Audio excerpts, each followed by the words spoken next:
Okay. This is great. Like, are you capable of killing? Yes. Am I capable of killing? What if I am? What if you are? Before we answer this question, let's watch a short part of film.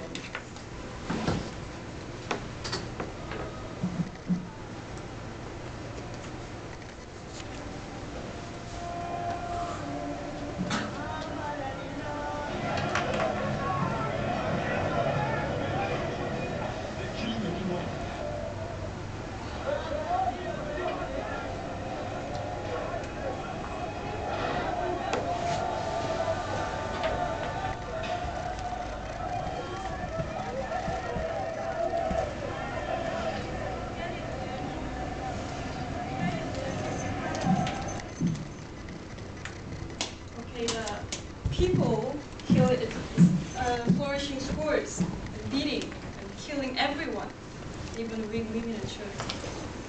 They used to be just good, ordinary people of Rwanda.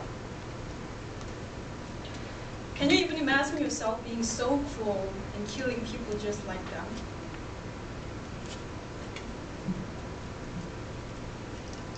This movie scared me, not because of the brutal scenes, but because I saw the possibility that a normal, ordinary person can be cruel, can do those cruel things if the surroundings support it, and if we are in a mob of rioters. We can be cruel too.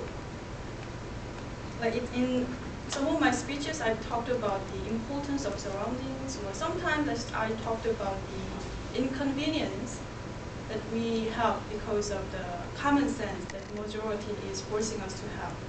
Yes, this will be still about the surroundings, but this time it will be about our basic needs that we want to stay in normal status. Rwanda consists of two tribes, which is Hutu and Tutsi. They used to be nice and kind toward each other until the Belgium colonized the country after World War I. And as a tool of effective governing, the Belgium set up the Tutsis as the ruling class, and this caused the gap between two. And it was just 15 years ago. The president of Rwanda, he died in an airplane accident. But Hutus believe that Tutsis killed him, and this caused the massacre in Rwanda. And this movie is about a Hutu man who tried to save Tutsis from this massacre, and he actually saved more than 1,000 lives. In this movie, the people, the rioters, the mobs are really crazy. They killed everyone, defenseless women and children, and they smiled over the corpse they just killed. Like, they really succeeded to sweep the cockroaches, as they called the Tutsis, like that.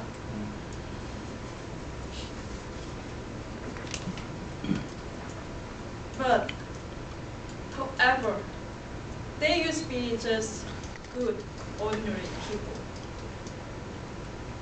Okay, here's another story which is a little closer to our life.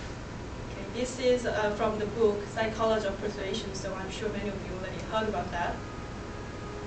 A young woman named Genovese, she was on her way back home after work. While she was being killed, stepped and escaped from the murderer, and caught again, stepped again, and ran again for half an hour. There were 38 people who were watching it from their cozy house through their window. And no one even tried to call the police until she died. Do you think she was just unlucky because she met the killer in a neighborhood where only cold-blooded people lived?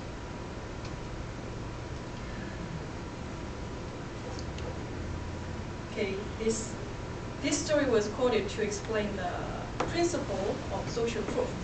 As people tend not to act extraordinarily. They just do as others do. People take others' action as a social proof. So if the majority start to act weird, this weird act becomes the common sense in that group. And it seems like it's more than our moral standard. And many psychology researchers are trying to explain this phenomenon. And yes, they explain this phenomenon quite clearly and make me understand. But what I worried about was just myself. If an ordinary person can commit those cruel things, how can I be sure I would not do the same if I'm in the same situation? My past behavior is one reason for that. My high school only had good students. Yes, we're not that smart, but we're all good. We didn't have any gang students or any such wangda, the one who's being left out. But yeah, there still must be someone who's slightly considered minor or loser. And as most of my classmates did, I didn't hesitate to express it. And I'm sure it must be something cruel for her, and that still maybe remained in her memory until now. But I didn't feel much guilty about that because, yeah, most of my classmates did.